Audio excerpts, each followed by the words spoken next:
అమ్మా భవానీ లోకాల నేలే ఓంకార రూపమమ్మా, తల్లి నీ మహిమల్ని చూపవమ్మా.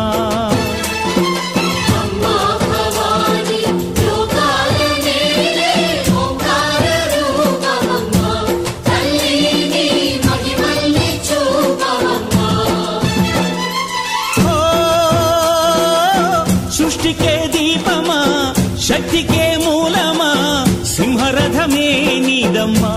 అమ్మ దుర్గమ్మ భక్తులను దీవించుమా.